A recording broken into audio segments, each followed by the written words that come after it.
অনেকদিন আগের কথা। রমনাপুর গ্রামে বাস করত এক দারিদ্র পরিবার। তারা খুব কষ্টে দিন কাটাতো। একদিন কাজ না করলে না খেয়ে থাকতে হতো তাদের। তারা গরিব থাকলেও তাদের মন খুব ভালো ও সৎ ছিল। কি গো, এখনো বসে আছো? কাজে যাবা না নাকি? কত বেলা হয়ে গেল, ঘরে চাল ডাল কিছুই নেই।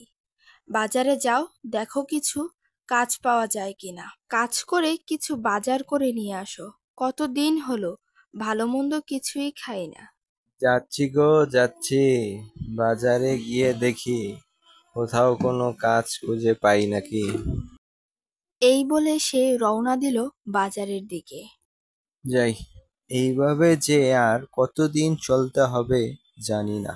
আল্লাহ আমাদের দিকে কবে যে মুখ তুলে তাকাবে।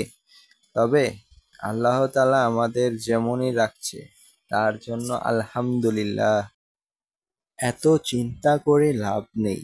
সুখ একদিন অবশ্যই দেবে আল্লাহ তাআলা, ইনশাআল্লাহ। মানিক ভাই, তোমার দোকানে কি কাজ আছে করার মতো? আছে ভাই, বাইরে রাখা বস্তাটা রহিমের দোকানে দিয়ে আসেন। ঠিক আছে ভাই। তারপর সে বস্তাটা রহিমের দোকানে নিয়ে যায়। মানিক ভাইয়ের কাজ করে কিছু টাকা আয় করে বাজার নিয়ে বাড়ির দিকে রওনা দিল। আজ কাজ করে ভালো টাকা পেয়েছি। আজ গিন্নি বাজার দেখে অনেক খুশি হবে। ও গিন্নি, গিন্নি, দেখো বাজার নিয়ে আসছি। বাজারগুলো নিয়ে ভালো করে রান্না করো। দাও, তুমি গোসল করে আসো, আমি রান্না বসাচ্ছি। আজ খুব কষ্ট হলো কাজ করতে। বাজারে অনেক কষ্টে কাজ খুঁজে পেলাম। কাল গিন্নি আমার পুরনো কুড়ালটা নিয়ে জঙ্গলে যাব গাছ কাটার জন্য। পরের দিন সকালে সে কুড়াল নিয়ে বের হলো জঙ্গলের দিকে কাঠ কাটার জন্য।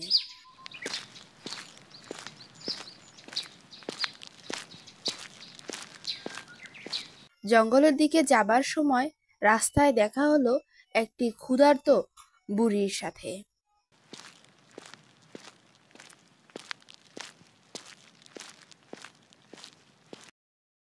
ও বাবা, ও বাবা, একটু শুনে যাও, আমি অনেক ক্ষুধার্ত, আমাকে কিছু খাবার দিয়ে যাও বাবা।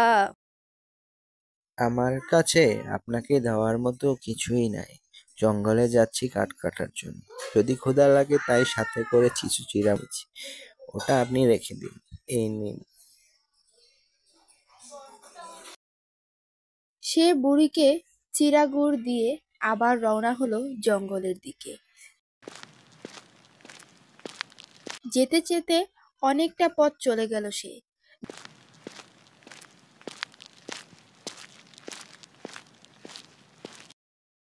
জঙ্গলে এসে সে কাঠ কাটতে লাগলো।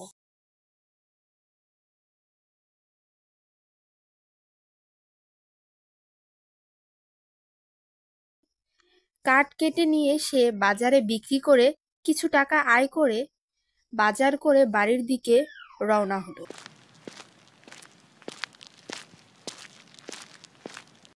গিন্নি, আজ অনেকটা পথ হেঁটে জঙ্গল থেকে কাঠ কেটে বাজারে বিক্রি করে দিয়ে আসছি। রাস্তায় যাবার সময় এক ক্ষুধার্ত বুড়ির সাথে দেখা হলো। সে অনেক ক্ষুধার্ত ছিল। তুমি আমাকে যে চিড়াগুলো দিয়েছিলে খাবার জন্য, ওইগুলো আমি ওই বুড়িকে দিয়ে দিচ্ছি।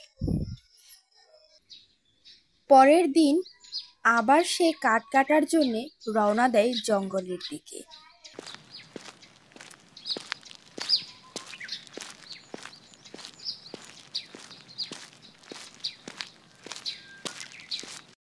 যেতে যেতে সে আবার অনেকটা পথ হেঁটে গভীর জঙ্গলে চলে যায়। জঙ্গলে আসার পর সে আবার গাছ কাটতে লাগলো, কিন্তু এইবার সে গাছ কাটতে গিয়ে তার কুড়ালটা ভেঙে যায়। আল্লাহ, এ কি হলো? কুড়ালটা ভেঙে গেল। এখন আমাদের কি হবে? আমরা তো এবার না খেয়ে থাকতে হবে। আল্লাহ, তুমি কিছু করো। সে কাঁদতে লাগলো। এই সময় ক্ষুধার্ত বুড়িটা তার দিকে এগিয়ে এলো।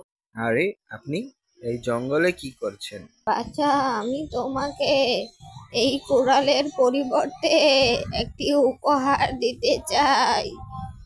তুমি আমাকে উপকার করেছো, তাই আমি তোমাকে একটা জাদুর হাড়ি উপহার দিব। এই বলে বুড়িটা একটি পরীতে রূপ নিল। এ দেখে কাঠুরিয়া অবাক হয়ে উঠল।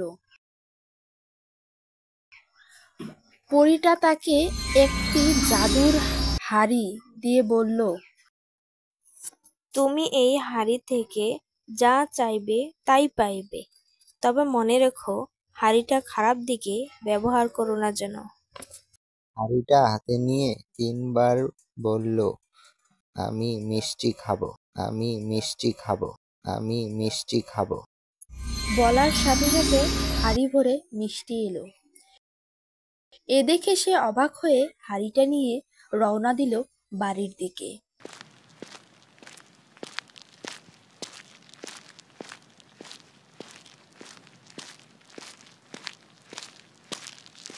গিন্নি গো গিন্নি, দেখো কি নিয়ে আসছি।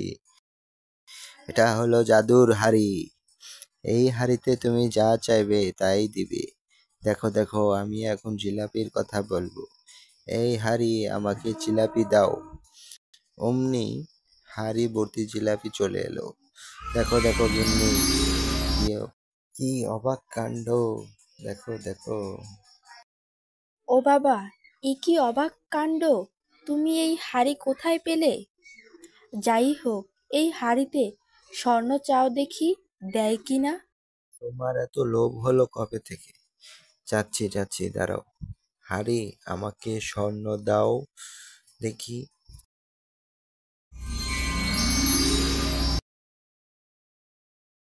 আল্লাহ, এ কি অবাক কাণ্ড! আল্লাহ, তুমি আমাদের দিকে এতদিনে মুখ তুলে তাকিয়েছ। আমাদের আর কষ্টে দিন কাটাতে হবে না। আর এই হাড়ির কথা কাউকে বলবো না। তারপর তারা সুখে শান্তিতে বসবাস করতে লাগলো।